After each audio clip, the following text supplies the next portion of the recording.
Okay, here we go, everybody. My big question for National Weather Service meteorologist Landon Eidlet is what do weather watchers tend to eat for breakfast and everything? Breakfast being the most important meal of the day, and you guys get up really, really early. So, what gets you ready for an entire day of analyzing charts, making forecasts, and basically telling us what have okay.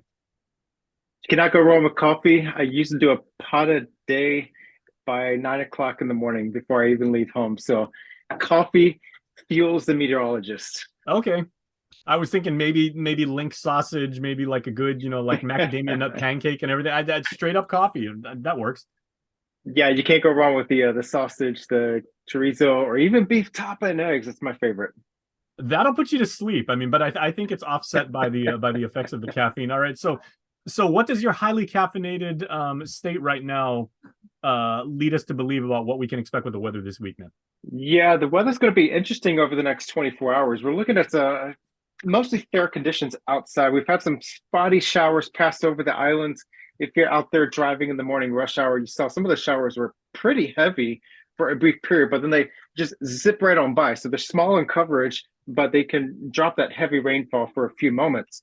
But we're going to zoom out and show you what's over there to our east. Lots of weather coming in.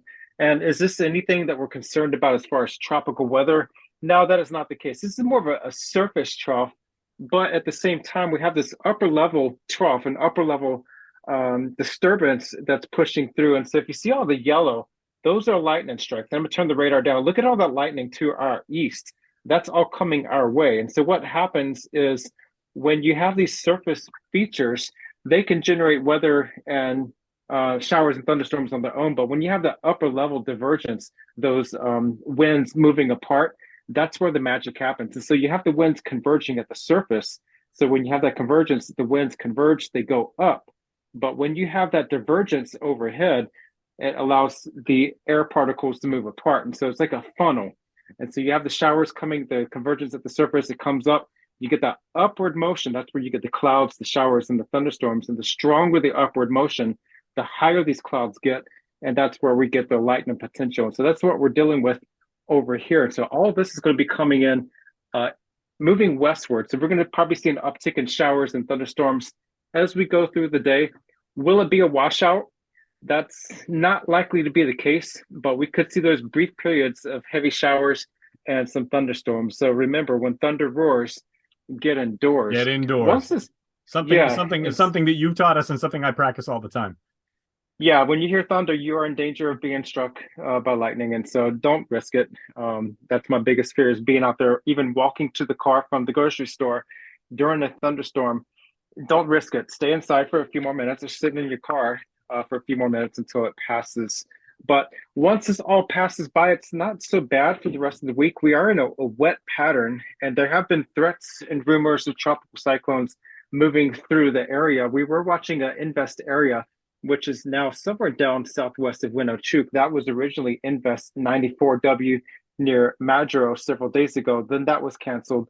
And then another invest was open, which when we say invest, we just made it's an area of investigation by the Joint Typhoon Warning Center to put more assets on monitoring and observing the conditions there over that disturbance. I think that's That that's an became, interesting distinction to make, man, because like now what I've learned from you is the context of it. When you say invest, you're typically talking mhm, about some weather anomaly. When you say invest, that's probably some banker like making something about like yeah, about stock prices. So when you no seriously, when you hear that word, everybody like that's really good things to know about whether financial opportunities are doing good or maybe whether maybe not so good. yeah, that's exactly it. And so every typhoon starts as an investigation, starts as a disturbance, but not every invest area becomes a typhoon. So keep that in mind.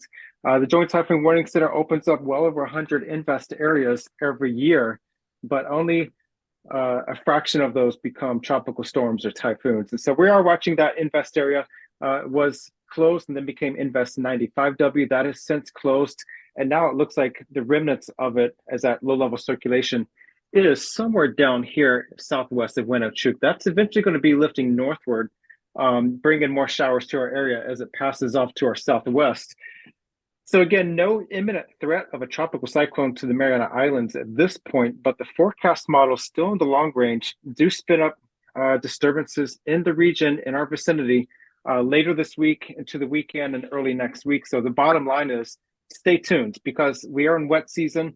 We are in a time of the year that things can evolve rapidly, whether it's a sunny, dry day, giving way to showers and thunderstorms in a short period of time. So that's just tis the season. This is October, folks. There you go. So you got the word from the man himself. Everybody stay on guard. And that, boys and girls, is why when this segment comes on each and every Monday, you got to take notes because this is information that you can use. All right.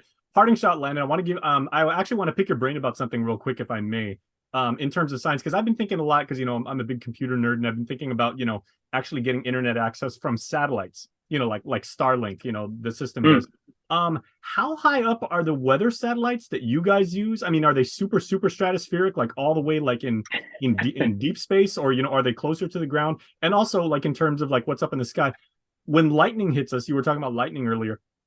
How far does lightning travel before it like hits the ground? Is it all the way up super stratospheric, or is it like relatively close? Yeah, it can vary. And it's the famous government term is it depends. And so you get those lightning strikes that can be in the core of the storm and they can strike right under the range shaft. And those are pretty close. But then you can also get those positive lightning strikes that can reach far from the thunderstorm cloud itself. And that's why we say when you can hear thunder, you are at risk of being struck.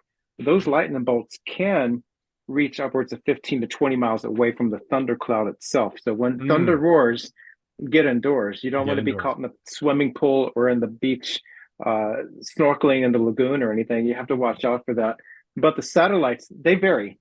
And so we have the polar orbiting satellites that go around the poles of the globe and they move very fast. They're about 600 to 700 feet above the surface, so very close, right in our neighborhood. But yeah, that's about it. That's but not they move far very at all. fast I know some of the communication satellites are like 13 miles up.